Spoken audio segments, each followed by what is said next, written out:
Chapters 211 road 212 monkey brain delicacy. Chapter start. आसमान में बहुत ऊपर हवाएं दहाड़ रही थी।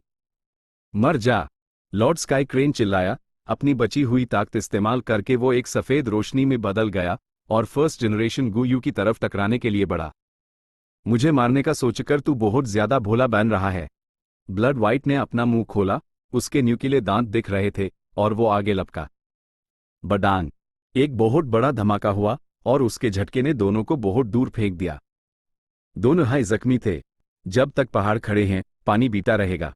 छोटे भाई, आज की ये दुश्मनी याद रखना, एक दिन ने इसका हिसाब जरूर चुकता करूंगा। फर्स्ट जनरेशन गुयू जोर से हंसा, अपने चमगादड़ जैसे पंख एक्टिवेट किए और उड़कर भागने की कोशिश करने लगा।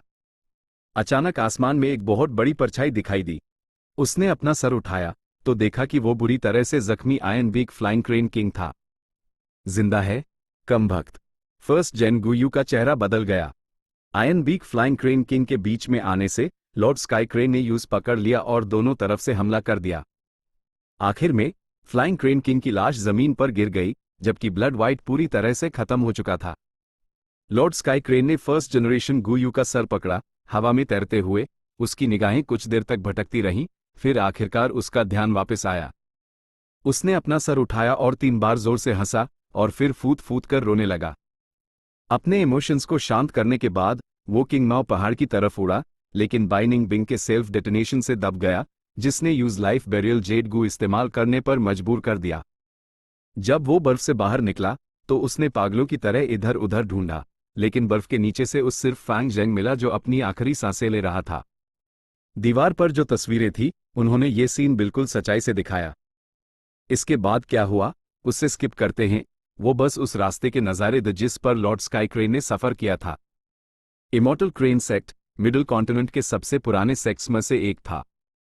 उनके यहाँ एक रूल था, जब भी सेक्ट का कोई आदमी किसी इमरजेंसी मिशन पर जाता था तो वो अपने साथ एक गू वर्म ले जाता था जो पूरे प्रोसेस को रिकॉर्ड कर लेता था।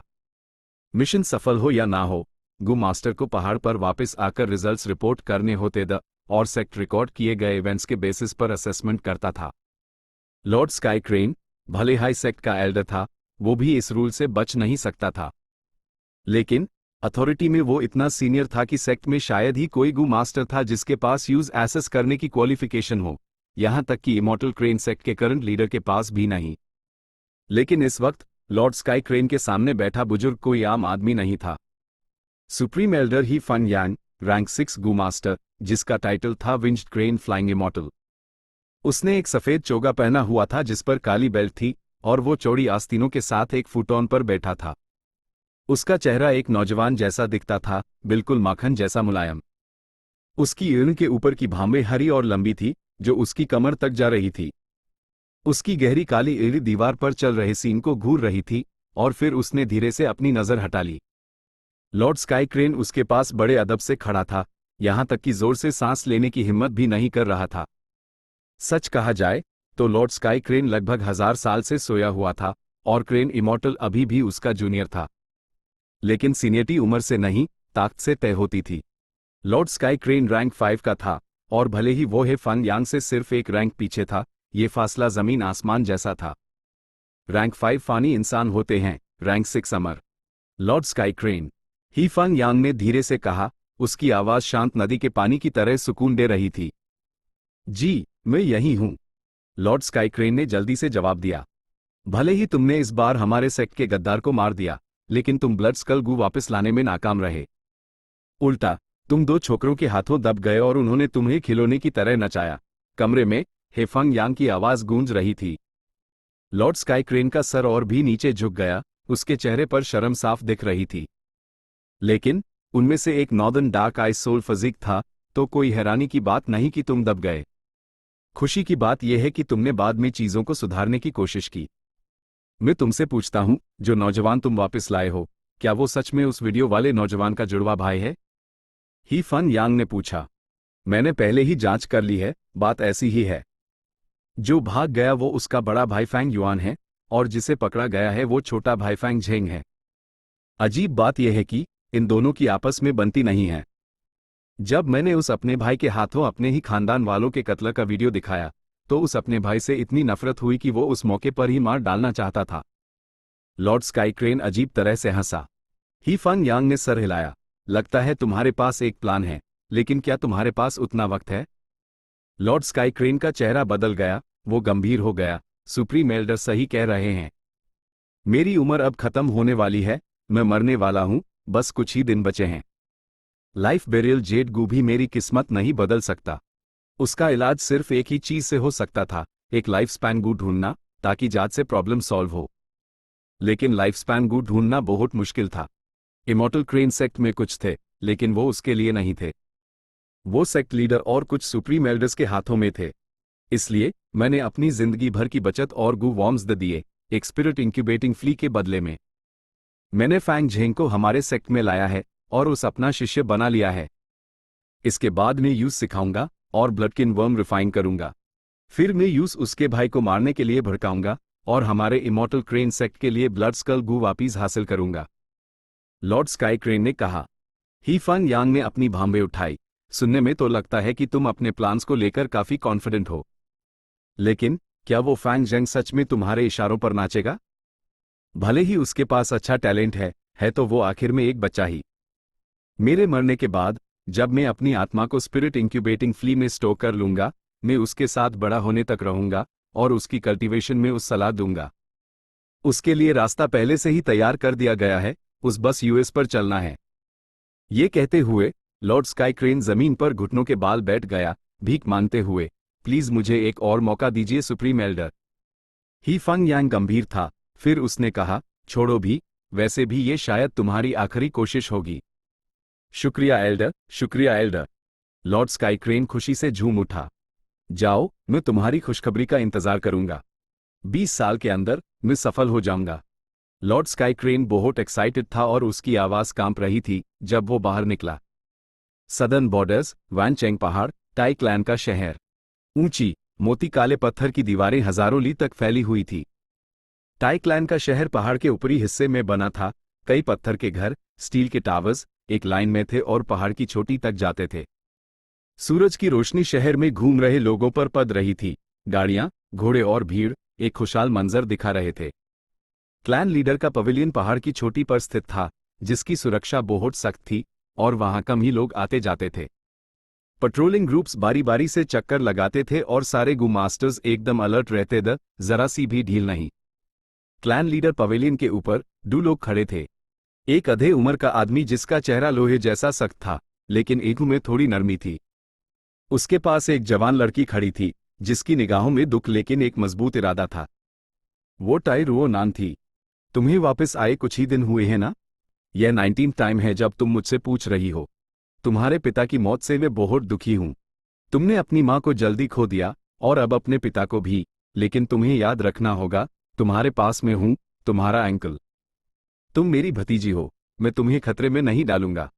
टाई क्लैन के लीडर ने आभारी। टाई रुओनन की एक ही चमक रही थी, वो सीधा टाई क्लैन के लीडर को देख रही थी।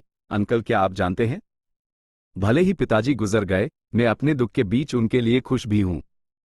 पिताजी ने अपनी पूरी जिंदगी बुराई को मिटाने और गुनाह को सजा देने में लगा दी। उन्होंने ये किया, अपने जख्मों के बावजूद वो पीछे नहीं हटे। वो अपने रास्ते पर चले और उस पूरी हिम्मत से अंजाम तक पहुंचाया। और अब मेरी बारी है वही करने की। टाई क्लैन का लीडर हैरान रह गया। इस पल वो टाई रुओनन में टाइजी लैंग का अक्स देख सकता था। कितनी मिलती जुलती थी ये इंग, ये नजर। अपनी यादों में वो जैसे अपने जवानी के दिनों में लौट गया। टाइजी लैंग उसके पास था, पहाड़ की चोटी पर बने डेमन सप्रेशन टावर को घूर रहा था और मजबूत इरादे से कह रहा था, मैं इस दुनिया के सारे गुनाह मिटा दूंगा और दुनिया को इंसाफ और प्यार से भर दूंगा। सारे डेमोनिक गू मास्टर्स को डेमन सप्रेशन टावर में बैंड कर दूंगा, भले ही मुझे उस पूरा क्यों ना भरना पड़े। उस वक्त की कसम अब भी उसके कानों में गूंज रही थी। लेकिन उसका दोस्त अब नहीं रहा। दोनों तस्वीरों को एक होते देख टाई क्लैन के लीडर ने अपना सर हिलाया। यादों को झटक कर उसने हिम्मत वाली टाई रुओनन को एक तारीफ, प्यार, चिंता और हिम्मत भरी नजर से देखा। जो रास्ता तुमने चुना है वो आसान नहीं है। टाई रुओनन ने कोई जवाब नहीं दिया, लेकिन पहाड़ की चोटी की तरफ देखा। वानचेंग पहाड़ के चोटी वाले इलाके में एक शानदार स्टील का टावर था। उसका ऑरा जबरदस्त था, जैसे वो आसमान को थामे हुए हो, पहाड़ों पर पैर रखे हो। सफेद बादल उसके चारों तरफ एक धुंध की तरह थे, जिससे लोगों को वो धुंधला सा दिखता था और यूएस टावर में एक रहस्यमय एहसास जुड़ जाता था। ये टावर सिर्फ सदर्न बॉर्डर्स में ही मशहूर नहीं था, बल्कि पूरी दुनिया में मशहूर था, यहां तक कि मिडिल कॉन्टिनेंट में भी बहुत से लोग इसके बारे में जानते थे। Daemon suppression tower. टावर खुद 300 मीटर से भी ऊंचा था, जिसमें लगभग 100 मंजिलें थीं। इसे रस्टिक और पुराने स्टाइल में डिजाइन किया गया था, जो पूरी तरह से नेकी से भरा हुआ था। जब से ये बना था, सैकड़ों, हजारों और शायद 10,000 डेमोनिक गू मास्टर्स टाई क्लैन द्वारा कैद किए जा चुके थे। यहां तक कि टाई क्लैन के लीडर को भी पक्का नहीं पता था।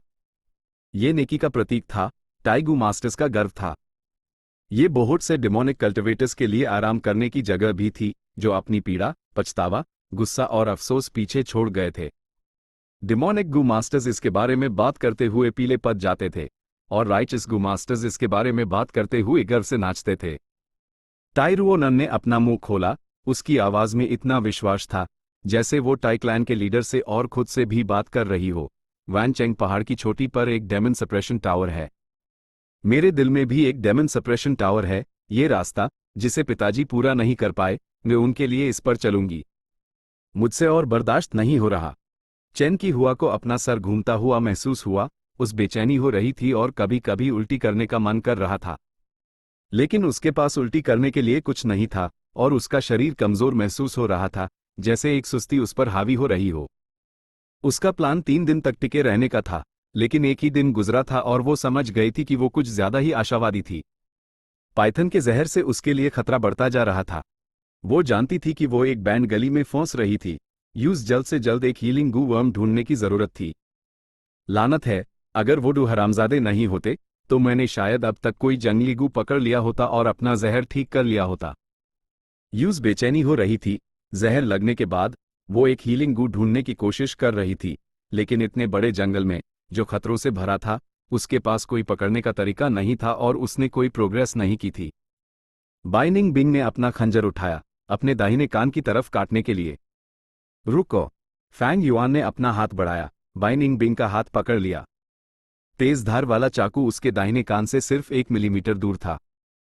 अर्थ हियरिंग एयर ग्रास इस्तेमाल करने के लिए किसी को अपना दाहिना कान काटना पड़ता था और यूज रिप्लेस करना पड़ता था। ये बस एक कान था, कोई बड़ी बात नहीं, खासकर मिलने वाले इनाम के मुकाबले। बाइनिंग बिंग को जरा भी हिचकिचाहट महसूस नहीं हुई।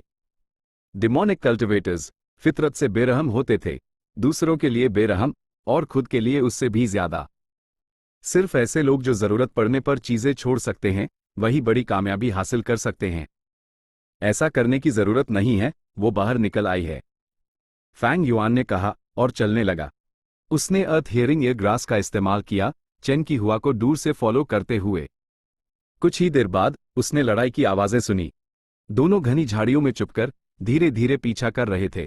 तभी उन्होंने देखा कि वो डेमोनिक फीमेल गू मास्टर एक दूसर वाले सुअर से लड़ रही थी। कुछ देर देखने के बाद उनकी एनी जोश से चमक उठी। चेन की हुआ की हालत खराब थी, उसकी लड़ने की ताकत नॉर्मल से काफी कम थी। ये दूसर वाला सुअर 100 जानवरों का राजा था और उसके पास एक डिफेंसिव गू था। ये एक थका देने वाली लड़ाई है, हम उनका फायदा उठा सकते हैं। उसने सच में 4 थंडर पोटैटो गू जमीन में दबाया है। थोड़ा अजीब है, ये गू मास्टर इतनी देर से लड़ रही है, इसका प्राइमेवल एसेंस खत्म क्यों नहीं हो रहा? लगता है उसके पास हेवनली एसेंस ट्रेजर लोटस या फिश बबल गू जैसे कोई सपोर्ट गू हैं। थोड़ी देर बाद फैंग युआन ने देखा कि वक्त सही है और उसने स्टेल्थ स्केल्स गू को बुलाया, यूज बाइनिंग बिंग को दे दिया। बाइनिंग बिंग समझ गई और सहमति में सर हिलाया, अपने शरीर को छुपाकर धीरे धीरे पास चली गई। बम! एक और धमाका हुआ। दूसर वाले सुअर ने एक और 4 थंडर पोटैटो गू पर पैर रख दिया। इस बार वो गिर गया और फिर कभी नहीं उठा। वो जमीन पर पड़ा था, छटपटाता रहा क्योंकि उसका पेट फट चुका था। उसकी आंतें बाहर बहने लगी और खून निकलने लगा। ये कमबख्त सुअर, कितनी मोटी चमड़ी है! इतने सारे धमाकों के बाद जाकर मारा। चेन की हुआ जोर जोर से सांस ले रही थी, एक पेट का सहारा लेकर खड़ी थी, उसकी आंख के सामने अंधेरा छा रहा था। इस लड़ाई ने उसकी आखिरी बची हुई एनर्जी भी निचोड़ ली थी और उस बहुत ज्यादा थकान महसूस हो रही थी। उसके दिल में जो डर था, उसी ने यूं संभाल रखा था और उस तुरंत बेहोश होने से रोक रहा था। नहीं, मुझे जल्दी से गुफा में वापस जाना होगा, अगर मैं जंगल में गिर गई तो बहुत खतरनाक होगा। वो हिलने ही वाली थी जब उसने अपने कानों के पास हवा महसूस की। अजीब है, हवा कैसे चल सकती है? ये उसकी जिंदगी का आखिरी सवाल था। बाइनिंग बिंग ने सब्र से पास आकर बिजली की तेजी से वार किया। उसने सूअर की मौत का फायदा उठाया, जिससे डिमोनिक फीमेल गू मास्टर ने अपना गार्ड नीचे कर दिया, फिर उसे एक ही झटके में मार डाला। चेन की हुआ का दिमाग चेन्स और गोल्डन सेंटिपीड ने कुचल दिया था और उसकी बिना सर वाली लाश जमीन पर गिर गई। हमने कर दिखाया। फैंग युआन जोर से हंसा, तेजी से चलकर उसके पास गया। बाइनिंग बिंग पहले ही घुटनों पर बैठ चुकी थी। उसका दिमाग चेन की हुआ के अपचर में गया।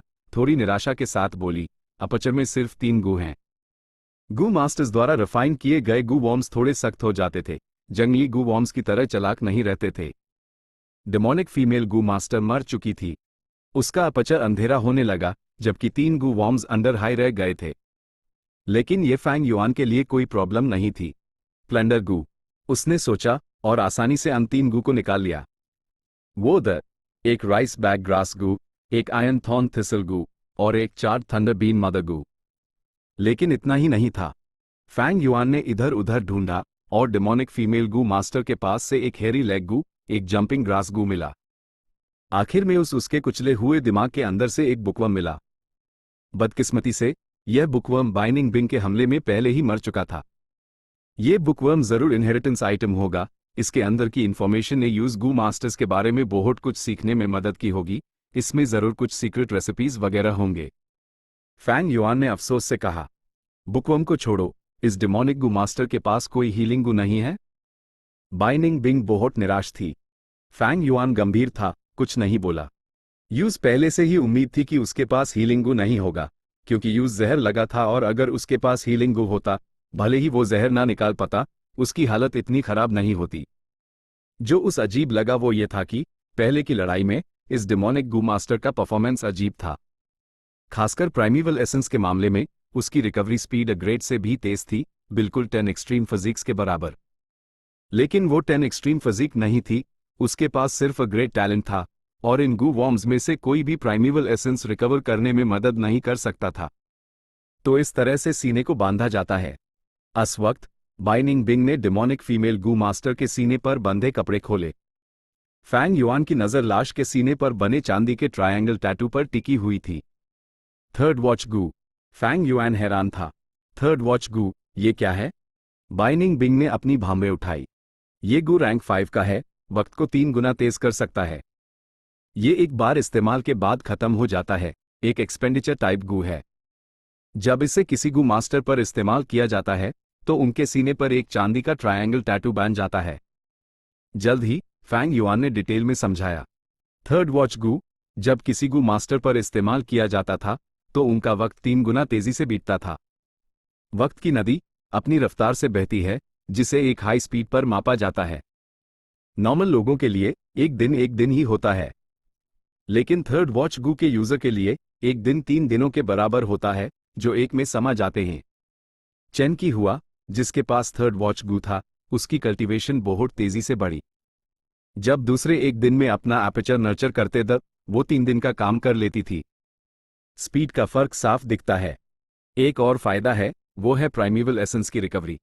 अस पर वक्त की नदी तेजी से बहती है, नॉर्मल लोगों से 3 गुना। इसलिए उसकी प्राइमेवल एसेंस रिकवरी भी 3 गुना होती है। यही वजह है कि पहले की लड़ाई में उसकी रिकवरी ने फैंग युआन और बाइनिंग बिंग को हैरान कर दिया था। लेकिन हर चीज के 2 पहलू होते हैं, अच्छे और बुरे। इतने बड़े इफेक्ट के साथ थर्ड वॉच गू की एक बराबर की कमजोरी भी थी। सबसे बुरा था, ये उम्र खर्च करता था। जब वक्त 3 गुना तेजी से बीता, उसकी उम्र भी उसी अनुपात में कम हो जाती थी, असली का 1/3 रह जाती थी। चेन की हुआ को उसका इनहेरिटेंस मिले 1 साल से भी कम हुआ था, लेकिन उसके लिए ये लगभग 3 साल थे। साथ ही कोई भी चोट या बीमारी जिसे बढ़ने में वक्त लगता था, अस पर और तेजी से असर करती थी। ग्रीन पाइथन के जहर को उसके शरीर में घुसने और हालत खराब करने में वक्त लगता था। जब दूसरे लोगों को जहर लगता तो उन्हें रोजाना जहर का असर बढ़ता हुआ महसूस होता, लेकिन उसके लिए यह हर दिन 3 दिन के बराबर हालत खराब करता था। यही वजह थी कि जहर ने यूएस पर इतना ज्यादा असर किया था। उस ये थर्ड वॉच गू दिया गया, लगता है इस औरत का इनहेरिटेंस कम से कम रैंक 5 का इनहेरिटेंस था। बदकिस्मती से ये बेकार चला गया, एक ऐसे इंसान के हाथों में पड़कर। बाइनिंग बिंग ने नाक सिकोड़ी, बिना सर वाली लाश को नफरत से देखते हुए। लंबी दौड़ में थर्ड वॉच गू का खतरा बहुत बड़ा था, गू मास्टर की जिंदगी को एक तिहाई कर देता था। लेकिन सच यह है कि ये गू एक डिमोनिक गू मास्टर के लिए बहुत काम का है। डिमोनिक गू मास्टर्स अकेले लड़ते हैं, बिना किसी क्लैन या सेक्ट के सपोर्ट के। उन्हें राइचस फैक्शन के ग्रुप अटैक से भी बचना पड़ता है, और इसलिए वो जिंदा रहने को अपनी प्रायोरिटी बनाते हैं। सिर्फ जिंदा रहना जरूरी है, बाकी सब कुछ छोड़ा जा सकता है। जितनी ऊंची उनकी कल्टिवेशन, उतने ज्यादा उनके जिंदा रहने के चांसेस। थर्ड वॉच गू एक गू मास्टर की जिंदगी को निचोड़ सकता है, उनकी पूरी पोटेंशियल एक बार में दिखा सकता है, जैसे साकुरा के फूल या आतिशबाजी, थोड़ी देर के लिए लेकिन शानदार। लेकिन थर्ड वॉच गू के बिना साकुरा की कलियां वक्त पर नहीं खिल पाती और पहले ही उखाड़ दी जाती। इसमें कोई अजीब बात नहीं है, जो लोग थर्ड वॉच गू इस्तेमाल करते हैं वो सब हिम्मत वाले और आगे की सोचने वाले लोग होते हैं। लेकिन इस औरत की पर्सनैलिटी अलग थी, कमजोर और डरपोक, जैसे हर काम में देर करती हो और आगे बढ़ने की हिम्मत ना हो। इसलिए उसका ये अंजाम हुआ, यही जिंदगी है। फैंग युआन ने लाश को आखिरी बार देखा और फैसला सुनाया। बाइनिंग बिंग का चेहरा उतरा हुआ था। हीलिंग गू के बिना उनका क्या अंजाम होगा? यह डिमोनिक फीमेल गू मास्टर सबसे अच्छा एग्जाम्पल थी। क्या यही उसका भी भविष्य होगा? फैंग युआन उल्टा हंस पड़ा, उसके कंधे थपथपाते हुए, तसल्ली देते हुए। इस दुनिया में रास्ते इंसान खुद बनाते हैं। हर किसी का अपना रास्ता होता है, चाहे दूसरों का रास्ता कितना भी चौड़ा हो, जरूरी नहीं कि वो तुम्हारे लिए ठीक हो। हम दोनों अपने अपने रास्ते पर चल रहे हैं, तो चिंता किस बात की? ये सुनकर बाइनिंग बिंग का चेहरा थोड़ा ठहर सा गया, फिर हल्का हो गया। उसने सर हिलाया, तुम सही कह रहे हो। फैंग युआन ने अर्न सिकोड़ी, सामने घने जंगल को देखते हुए। इस डिमोनिक गू मास्टर को मारने के बाद और उसके गू वॉर्म्स हासिल करने के बाद उसकी ताकत काफी बढ़ गई थी। लेकिन वो जानता था कि उसके पास हीलिंग गू की कमी है, और उसने अपनी किस्मत पर उम्मीद नहीं रखी थी। ए फ्लैट से हो सकता है यूज हीलिंग गू मिल जाए, या फिर इस डिमोनिक फीमेल गू मास्टर की तरह मरते दम तक कुछ ना मिले, या अगले हाईपैल वो जंगली जानवरों के नीचे कुचल कर मर जाए और उसके सारे अरमान खत्म हो जाएं। लेकिन तो क्या, अपने रास्ते पर चलना और आगे बढ़ते रहना, बस इतना ही तो करना है। Chapter 212 monkey brain delicacy. Swish swish swish. Aperture के अंदर प्राइमिवल एसेंस की लहरें उठ और गिर रही थी, आसपास की एपर्चर की दीवारों की तरफ तेजी से बढ़ रही थी। समंदर जड़े ग्रीन रंग का था, लगातार टकरा रहा था। यह रैंक 1 इनिशियल स्टेज का प्राइमिवल एसेंस था। रैंक 1 गू मास्टर्स के पास ग्रीन कॉपर प्राइमिवल एसेंस होता है। इनिशियल स्टेज में जड़े ग्रीन, मिडिल स्टेज में हल्का हरा, अपर स्टेज में गहरा हरा और पीक स्टेज में काला हरा। आसपास की एपर्चर की दीवारें तेजी से चमक रही थी। जेड ग्रीन लहरों के हमले से उसकी बुनियाद धीरे धीरे मजबूत हो रही थी। इसके बाद सफेद रोशनी फूटी और फिर हल्की हो गई। सफेद रोशनी आपस में मिलकर एक पानी जैसी रोशनी की लहर बन गई। इस पॉइंट पर एपर्चर की रोशनी की दीवार अब पानी की दीवार बन गई थी। आखिरकार रैंक 1 इनिशियल स्टेज से मिडिल स्टेज तक। फैंग युआन के दिल में हल्की सी खुशी उभरी। इनिशियल स्टेज की एपर्चर दीवारें रोशनी की दीवारें होती हैं, मिडिल स्टेज की पानी की दीवारें। जैसे ही पानी की दीवारें बनी, इसका मतलब था कि फैंग युआन वापस रैंक 1 मिडिल स्टेज पर आ गया था। अस डिमोनिक फीमेल गू मास्टर को मारे हुए 20 दिन से ज्यादा हो गए हैं। इस दौरान मैं लगातार कल्टिवेट कर रहा हूं, 1 मिनट भी बर्बाद नहीं किया। तो कोई हैरानी की बात नहीं कि मेन मिडिल स्टेज पर पहुंच गया। फैंग युआन ने धीरे से अपनी अणु खोली। कितने अफसोस की बात है कि मेरे पास लिकरवर्म नहीं है, वरना मेरी कल्टीवेशन और भी तेज होती। लिकरवर्म एक गू मास्टर के प्राइमिवल एसेंस को एक छोटा रेल्म ऊपर रिफाइन कर सकता है। इसे कल्टीवेशन में मदद के लिए इस्तेमाल करने से कम मेहनत में ज्यादा रिजल्ट मिलता है। फैंग युआन के पुनर्जन्म के बाद स्प्रिंग ऑटम सकाडा के अलावा जो पहला गू वर्म यूज मिला था वो लिकरवर्म हाई था। उसके बाद उसने एक दूसरा खरीदा और दोनों को रिफाइन करके 4 फ्लेवर लिकरवर्म बना लिया। अफसोस की बात यह थी कि 4 फ्लेवर लिकरवर्म सिर्फ रैंक 2 गू मास्टर्स पर काम करता था, अभी के फैंग युआन के लिए बेकार था। सच तो यह है कि फैंग युआन को किंग माओ पहाड़ पर 3 लिकरवर्म्स माइल थे। तीसरा गू यू याओ ल के शरीर से मिला था। यह लिकरवर्म फैंग युआन के हाथों में ही था, लेकिन टाइबाब बेटी के आने के बाद खुद को एक्सपोज होने से बचाने के लिए और टाइजी लैंग के इन्वेस्टिगेशन मेथड से चिंतित होकर उसने लिकरवर्म को अपने बाकी सामान के साथ नाश्त कर दिया था। ऐसा करने के बाद, चाहे वो सही कदम था या नहीं, क्योंकि फैंग युआन ने किया था, उसको कोई पछतावा नहीं था।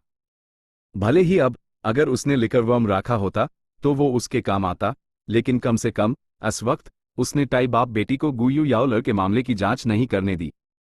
अगर मेन 4 फ्लेवर लिकरवर्म को रिवर्स रिफाइन करूं तो मुझे रैंक 1 लिकरवर्म मिल सकता है, लेकिन रिवर्स रिफाइन करने की बहुत सारी रिक्वायरमेंट्स हैं, मैं उन शर्तों को पूरा नहीं कर सकता। गू मास्टर्स गू को पालते हैं, गू इस्तेमाल करते हैं, गू रिफाइन करते हैं। गू रिफाइन करने में इसे फ्यूजन और रिवर्स रिफाइनमेंट में बांटा जाता है। फ्यूजन, कम रैंक के गू वॉर्म्स को एक ऊंचे रैंक में बदलना है। रिवर्स इसका उल्टा है। 4 फ्लेवर लिकर वर्म को रिवर्स रिफाइन करने के बहुत से तरीके हैं। प्रोडिगल सन गू का इस्तेमाल करने से डू रैंक 1 लिकर वर्म्स मिलेंगे। रिवर्ट गू का इस्तेमाल करने से सिर्फ 1 लिकर वर्म मिलेगा। बटरफ्लाई ट्रांसफॉर्मेशन गू से एरी ची बटरफ्लाई मिलेगी। अनप्रिडिक्टेबल गू का इस्तेमाल करने से कौन सा गू मिलेगा पता नहीं, हो सकता है कुछ नया ही मिल जाए। फैंग युआन के लिए सबसे अच्छा केस प्रोडिगल सन गू था, लेकिन प्रोडिगल गू लिकर वर्म से भी ज्यादा रेयर था और उस हासिल करना मुश्किल था।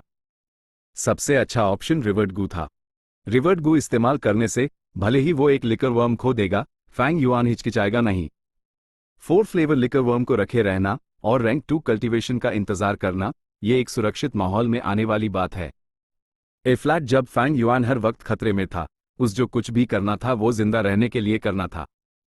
जितनी उसकी कल्टीवेशन बढ़ेगी उतने ही जिंदा रहने के चांसेस बढ़ेंगे। चीप चीप चीप गुफा के बाहर बंदरों की चीखें और कदमों की आवाज सुनाई दे रही थी। फैंग युआन के कान खड़े हुए, वो कदमों के मालिक से परिचित था। जैसा कि उम्मीद थी, थोड़ी देर बाद बाइनिंग बिंग दिखाई दी। उसका पूरा शरीर कांतों के कपड़ों की एक परत से ढका हुआ था।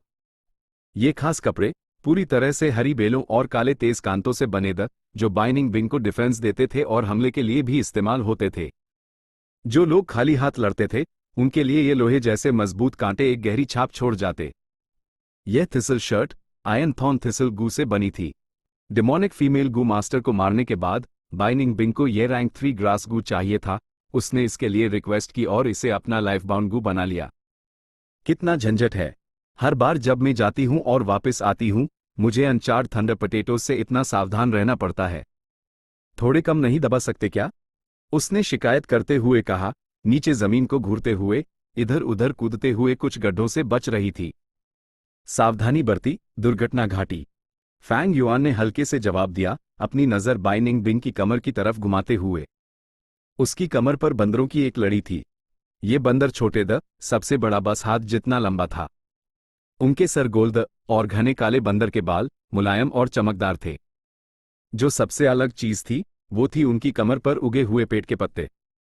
ये हरे पत्ते एक घेरा बनाते थे बंदर की कमर और पिछवाड़े के आसपास जुड़े हुए, जैसे घास की स्कर्ट हो। यह ग्रास स्कर्ट मंकीज थे। ग्रास स्कर्ट मंकीज बहुत लजीज होते थे। इन दिनों फैंग युआन और बाइनिंग बिंग के लिए भोजन का जरिया यही थे। ये पकड़े गए ग्रास स्कर्ट मंकीज अपने अंजाम से वाकिफ थे, जोर से छटपटा रहे थे लेकिन कोई फायदा नहीं हुआ। पूरी गुफा उनकी चीखों और डरावनी आवाजों से गूंज उठी। लंच का टाइम हो गया था। इन्हें भूनो, मुझे थोड़ी भूख लगी है। बाइनिंग बिंग ने अपना पेट मलते हुए बंधे हुए ग्रास स्कर्ट मंकीज को जमीन पर फेंक दिया। पहले मुझे इन्हें तैयार करने दो, तुम बाद में भून लेना। तुम्हारा भुना हुआ गोश्त मेरे से बहुत बेहतर होता है। वो घुटनों पर बैठ गई, उन्हें मारने हाय वाली थी। फैंग युआन ने यूज रोका, चलो मैं तुम्हें खाने का एक नया तरीका सिखाता हूं। इसके बाद उसने अपनी उंगली हिलाई और एक गू बाइनिंग बिंग के अपचर से खूनी रोशनी के साथ बाहर निकला। खून की रोशनी फैंग युआन की हथेली पर गिरी, एक खूनी चांद के निशान में बदल गई। ये ब्लड मून गू था। फैंग युआन की हथेली लाल रोशनी से चमकने लगी। भले हाई ब्लड मून गू रैंक 3 का था, फैंग युआन यूज हमले के लिए इस्तेमाल नहीं कर रहा था, इसलिए वो उस अभी भी थोड़ा बहुत कंट्रोल कर सकता था।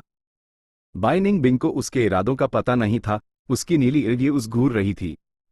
तभी देखा कि फैंग युआन ने अपना हाथ बढ़ाया, एक ग्रास स्कर्ट मंकी को उठाया।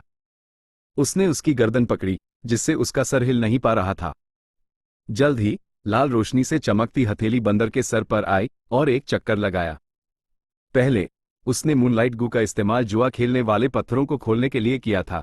अब वो ब्लड मून गू का इस्तेमाल बंदर का सर काटने के लिए कर रहा था। एक चक्कर के बाद फैंग युआन का प्राइमेवल एसेंस बिल्कुल खत्म हो गया। जैसे ही लाल रोशनी उसकी हथेली से गायब हुई, फैंग युआन मुस्कुराया और बंदर का सर पकड़कर खींचकर उसकी खोपड़ी खोल दी। सफेद बंदर का भेजा अंदर से दिखने लगा। ग्रास स्कर्ट मंकी बुरी तरह से छटपटा रहा था, दर्द से बुरी तरह चिल्ला रहा था, उसकी चीखें गुफा में गूंज रही थी। लेकिन फैंग युआन के पास 2 सुअरों की ताकत थी, उसके हाथ लोहे जैसे थे, बिल्कुल नहीं हिले। ग्रास स्कर्ट मंकी के हाथ पैर नरम थे और उनके नाखून नहीं थे, इसलिए वो कोशिश करके भी फैंग युआन को कोई नुकसान नहीं पहुंचा सकता था। इस ताजे बंदर के भेजे का स्वाद चखो, ये कहते हुए फैंग युआन ने एक चम्मच बाइनिंग बिंग को दी। ऐसे ही कच्छा। बाइनिंग बिंग ने खून के निशानों वाले सफेद भेजे को देखा और हिचकिचाए। फैंग युआन मुस्कुराया करके दिखाते हुए उसने चम्मच को बंदर के भेजे में डाला, निकला और अपने मुंह में रख लिया। जैसे ही उसने निगला, भेजा उसके गले से नीचे उतर गया। उसी पाल ग्रास स्कर्ट मंकी की चीखें और तेज हो गई, उसका शरीर ऐसे कंपकपाने लगा जैसे उस बिजली का झटका लगा हो। बाइनिंग बिंग ने भी ट्री किया, बंदर का भेजा चम्मच से निकला और अपने मुंह में रख लिया। तुरंत एक मीठी घास की खुशबू उसकी जुबान से फैल गई, खून का एक कतरा भी नहीं था। टोफू जैसा टेक्सचर, बस थोड़ी सी ताकत से पूरा बंदर का भेजा मुंह में घुल जाता है। थोड़ी सी मिठास के साथ एक ताजगी भरा स्वाद देता है पूरे मुंह में। उसने गले से निगल लिया इस बंदर के भेजे को। उसकी नीली एड़ी तेजी से चमक उठी, क्रिस्टल क्लियर, जैसे परी जैसे चेहरे पर एक आनंदमयी एक्सप्रेशन आ गया हो। कितना लाजवाब है ये, जवान लड़की ने कहा। सिर्फ इस ग्रास स्कर्ट मंकी का हाई ऐसा स्वाद हो सकता है। इनका भेजा एक नेचुरल डेलिकेसी है, फैंग युआन ने कहा और एक और चम्मच अपने मुंह में डाल लिया। वो मिडिल स्टेज पर पहुंच गया था और ये एक छोटा सा सेलिब्रेशन बनता था। ये बंदर का भेजा एक अच्छा इनाम था। बाइनिंग बिंग जोर से हंसी, पहले से ज्यादा तेजी से हिलने लगी, दूसरा निवाला निगलते हुए। यह ग्रास स्कर्ट मंकी जिसकी खोपड़ी खुली हुई थी, थोड़ी देर के पागलपन के बाद मौत के दरवाजे पर था। उसकी मोती जैसी चमकती एड़ियां अब धुंधली हो चुकी थी। दूसरे ग्रास स्कर्ट मंकीस अपने साथी की हालत देखकर पागलों की तरह भागने की कोशिश कर रहे थे। रस्सियों की बंदिश में उनकी कोशिशें बेकार थी, वो बस जमीन पर इधर उधर लुढ़क सकते थे। ये बंदर का भेजा खाना धरती पर आइसक्रीम खाने जैसा था। दोनों ने मिलकर काम किया और बहुत जल्दी ये बंदर का भेजा खत्म कर दिया। एक और। बाइनिंग बिंग का मन नहीं भरा, वो अपने होठ चाट रही थी और चम्मच हिलाते हुए मांग रही थी। फैंग युआन का प्राइमेवल एसेंस पहले ही 90% तक रिकवर हो चुका था। उसने वही किया और एक और खोपड़ी खोल दी। तुरंत दोनों ने अपना भोजन जारी रखा, संतुष्ट होकर। गुफा में चिल्लाते हुए ग्रास स्कर्ट मंकीज की चीखें दर्दनाक और तीखी सुनाई दे रही थी। बंदर के भेजे खाने के बाद उन्होंने बंदर का गोश्त भुना। ग्रास स्कर्ट मंकी का गोश्त ताज़ा और रसीला था, खासकर उनके सीने का गोश्त। पूरा स्वाद बांस के पत्तों पर भुनी हुई मछली जैसा था। Rice Back Grass, Fang Yuan ने सोचा और एक हरी रोशनी उसके अपचे से निकली। रोशनी जमीन पर गिरी, हरी कलियां उगने लगी। कुछ ही सांसों में कलियां पत्तों में बदल गई और पत्ते फैल गए, बेलों में बदल गए। बेलें फैली और 10 मीटर तक फैलने के बाद कुछ शाखाओं पर बड़े पत्ते उगाए। ये पत्ते बाल्टियों जैसे दिखते थे। पहले सिर्फ एक उंगली समा सकती थी, लेकिन आखिर में ये मुट्ठी के साइज, कटोरी के साइज और आखिर में पक गए। बाइनिंग बिंग ने ध्यान से एक पत्ता तोड़ा। ऊपर से पत्तों को खोलने पर अंदर चावल दिखाई दिए, बड़े मोटे दाने, बिल्कुल सफेद। बाइनिंग बिंग ने अपना सर उठाया और मुंह खोला, एक मुट्ठी भर चावल अपने मुंह में डाल लिए। चबाने के बाद उसने थोड़ा बंदर का गोश्त खाया ताकि थोड़ा स्वाद आए। पेट भर खाना हाय असली सुकून है, उसने कहा। वो ग्रास स्कर्ट मंकीज कैसे हैं? फैंग युआन ने पूछा। बाइनिंग बिंग का ध्यान वापस आया। कोई दिक्कत नहीं है अगर हम उस जंगल में गहराई तक ना जाएं। लेकिन जैसे ही हम जाते हैं, 3 मंकी किंग्स सामने आ जाते हैं। जो शराब तुम्हें चाहिए वो जंगल के सबसे बीच वाले हिस्से में है, यूज हासिल करना आसान नहीं होगा। Chapter and.